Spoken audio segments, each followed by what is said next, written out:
Now that I'm done pulling my hair out, hating what I've watched, just a typical day as a Cowboy fan, I guess if we must, we can talk about the Cowboys versus the Bears last Sunday.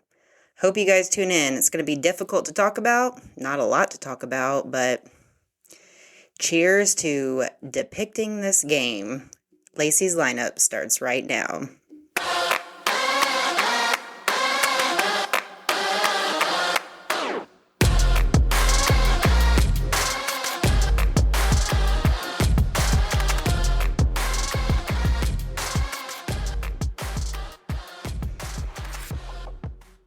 Cowboys versus Bears, game of the week, Sunday, 3:25. We are Central Time, right? But we're all hoping that we can get this win. This is a must win. I mean, Bears have been destroyed before playing us for the first two games. They got a new coach. They're not gelling. It just looks bad for the Bears. So Cowboys, we go in here thinking that we're just going to steal this win and go. Wrong. Guys, you know that I'm one of the most loyal fans of the Cowboys. I've been with them. Obviously, we're in a huge drought. The seasons have gotten worse and worse, yet I still watch. It's like a train wreck, but I still watch. I'm not even kidding. I turned it off at the end when Dak threw his last interception. It was horrible. It was worse. Like, my son plays 8th grade football, and they were more fun to watch last week than the Cowboys. It was horrible. No one had passion. No one cared. We were doing things that just did not make any sense. Like, what is happening? You had our defensive coordinator coming home, showing that he was good enough and shouldn't deserve to be fired. Shoot. Why did we hire him? He doesn't even belong in the NFL. His defense has been atrocious.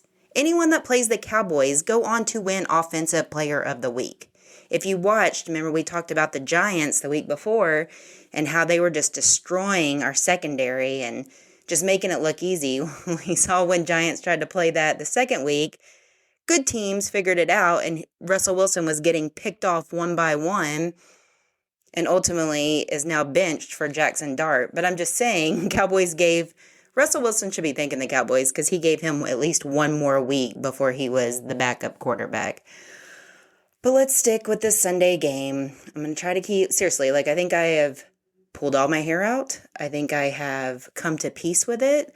Didn't think it could be worse than last year. I actually thought our offense was going to be decent. Defense, I wasn't sure about. I know defense wins championships, and I hate that we've gone away from getting good defenders. We're kind of keeping the oldies.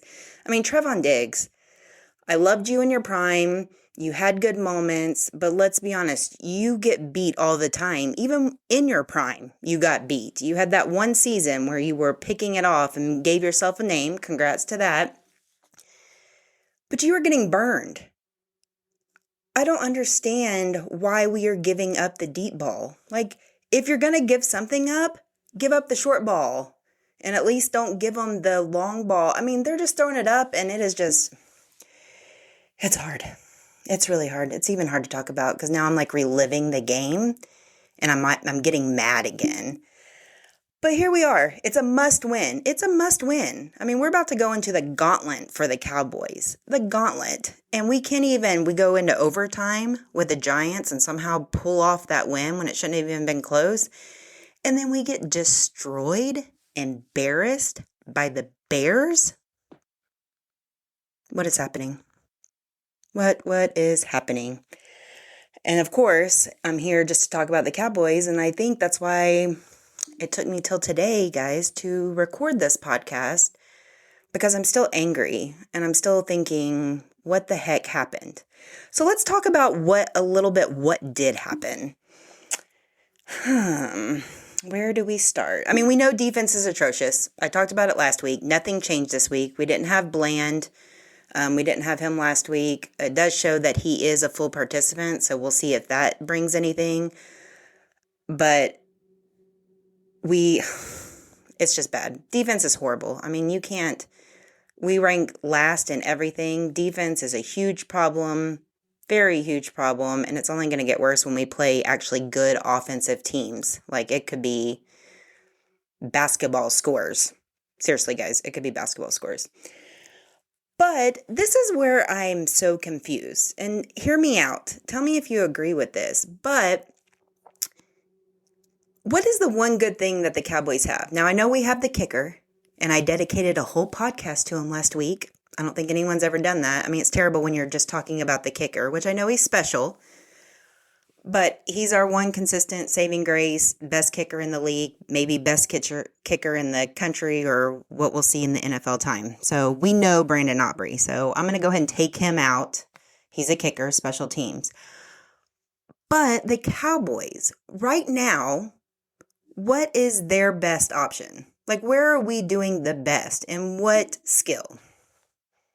And what position? Surprisingly, because it's been a while, it's the run game. Javante Williams is averaging 7.5 yards a carry. That's unbelievable. He's creating, as Cowboy fans, we're like, what is this? We actually have a run game. We're actually being able to get 3rd and 1s because we can run the ball. Javante Williams is special. He definitely has not aged out. I think Denver was bad for letting him go. He's been a huge spark for us, and we're not utilizing him enough. And then you also have Miles Sanders, who is averaging 4 yards a carry, which is just as good. So we are stacked. And then you have, the Jadon Blues, Malik Davis, waiting in the wings, who give us so much depth in this position, which we haven't had before. I mean, run games, I don't know why we're not utilizing it more, because we have it. So here's my issue. So we just decided that run is not our problem. So please tell me why we take the ball out of Williams or Sanders' hands and we have CD run as a running back. Anybody understand that? It makes zero sense to me. It makes zero sense to me. I get the trickery. I get trying to deceive the defense. But why? It was working. And the cost of that is you had a receiver running the ball and got tackled up and sprained his ankle. Down goes CD in the first quarter. It was insane. I mean, that looked a lot worse. I know it's just a high ankle sprain, but it looked like his ankle was completely a different direction. So I'm happy to know that it is a sprain, but why are we putting him in that position? I do not understand it. We don't need to do it. I get Turpin at times because of his speed and like his quick, like his small, and he can get through and he has explosive plays. Like I get throwing him in the mix, but CD, no. CD is someone you throw the ball up and he's going to go catch it. I don't get it. And what happened? We lose our starting wide receiver 1. So that was the first mistake that we had there. And that happened in the first quarter. And I think everybody was like, oh no, we don't have CD. So I think that kind of set the mood on that. Then you have defense who can't stop anything. Can't stop a cold, can't stop traffic, can't do anything. I mean, we literally can't stop anything. It's terrible to watch. So score tries to stay a little close, and then it just gets terrible. Dak Prescott, horrible. Horrible that week. I've been praising him, thinking that he's done good the first 2 weeks, enough to win. He was putting the ball where it needed to. But we saw when the pressure is on, which is where we see when good quarterbacks are good quarterbacks and handle that pressure, this is where Dak falls apart. This is, postseason. This is playoff games. This is a must-win game. Dak does not know how to handle that pressure. Yeah, when you're winning and you're relaxed, he balls out. But when the pressure is on and you need him, this is when his mouth opens, and I call it catching flies. He does a freak out. He's looking at the screen, like acting like he didn't know what just happened, that he has to see it in a replay. And he did not. When CD goes down, This is where Dak has to step up. He has to get confidence into his other wide receivers. You have Pickens. He was a wide receiver 1 at one point in time. He knows how to do it. He can do it. Not as good, I don't think, as CeeDee, but he can do it. Then you have Tolbert that comes in.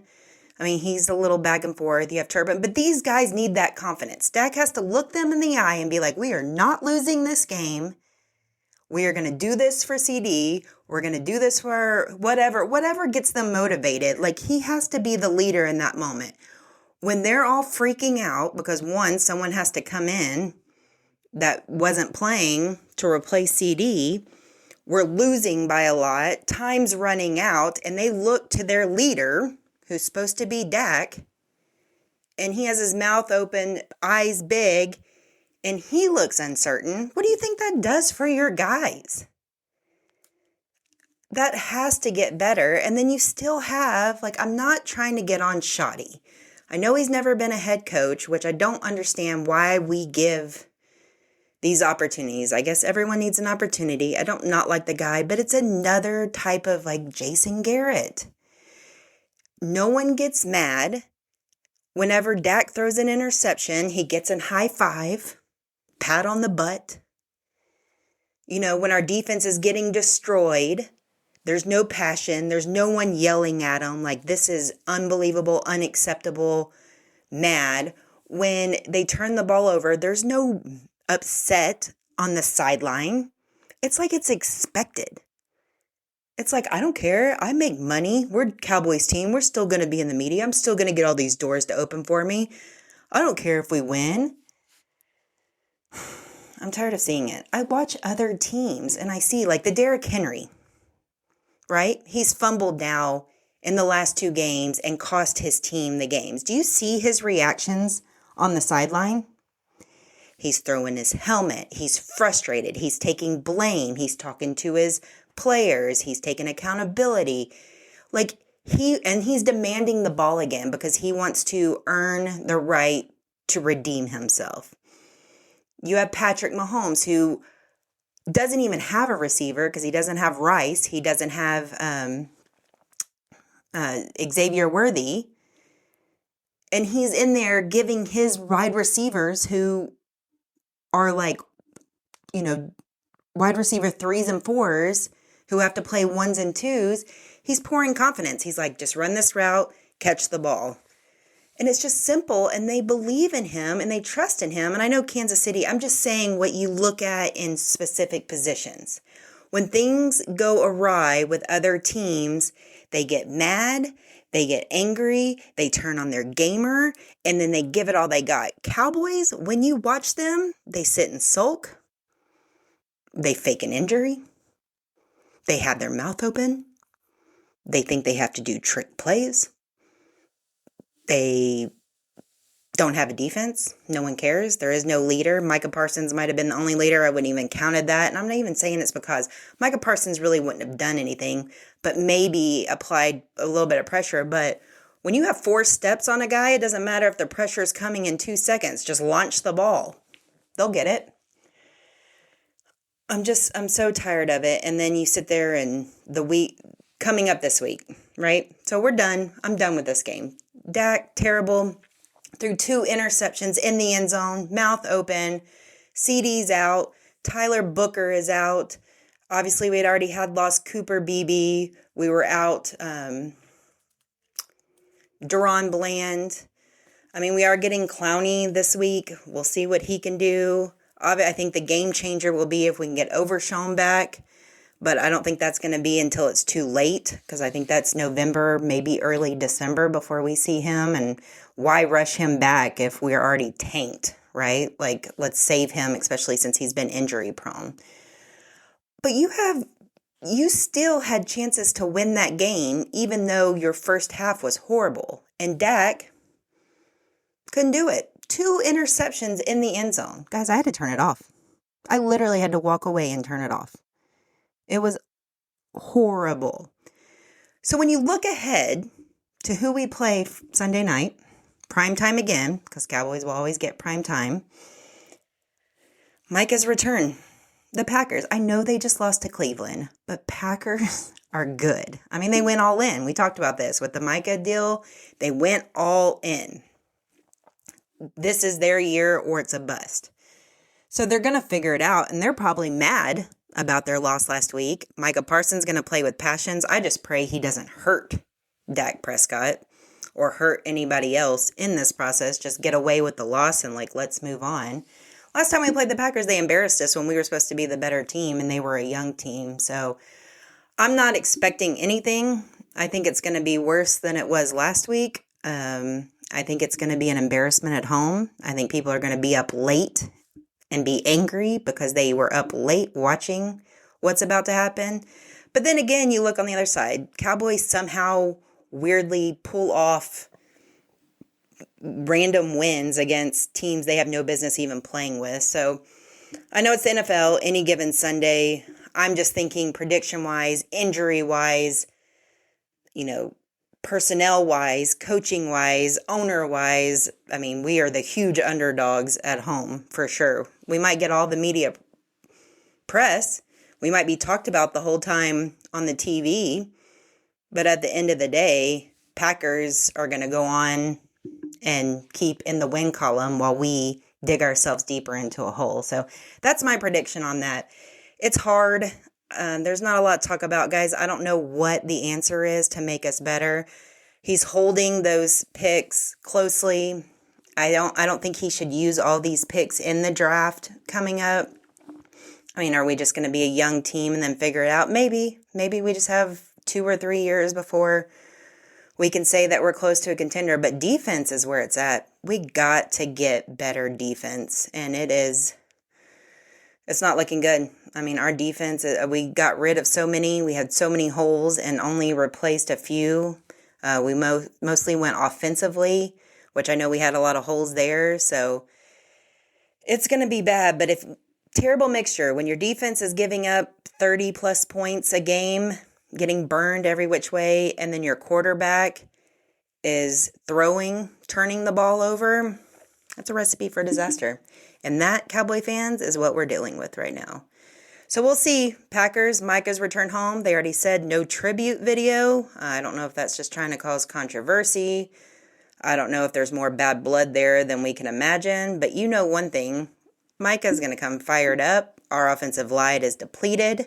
I think he's going to get to Dak quickly. I think Dak's going to have that in his mind and make terrible decisions. That's what I think is going to happen. There's no way Micah walks in after feeling betrayed by the Cowboys and does not perform well. This might be Micah's performance of the year, because I'm not saying that he's the end all, but I think this game means a lot to him, and I think he's going to prove it. So, guys, it could be another train wreck. It could. So hopefully you guys have your drinks ready, your popcorn ready. If you like watching, bloopers, maybe. It might be bloopers this weekend, but I'm not saying I'm giving up on the Cowboys, but they're making it really, really tough. So I'm hoping that I have a little bit better, maybe some signs of improvement after this week, or if we just keep digging that hole, then we'll be back to talk about another train wreck. So good luck, Cowboys. Welcome home, Micah. It will be sad to see him in another jersey, and I just hope what we gave up, we can turn around and make it to where the Cowboys can be a contender again. So we will see. Thanks for tuning in, and hopefully I can bring you guys some good news soon. Hang in there, Cowboy fans. We'll get through this together. Your girl is signing off.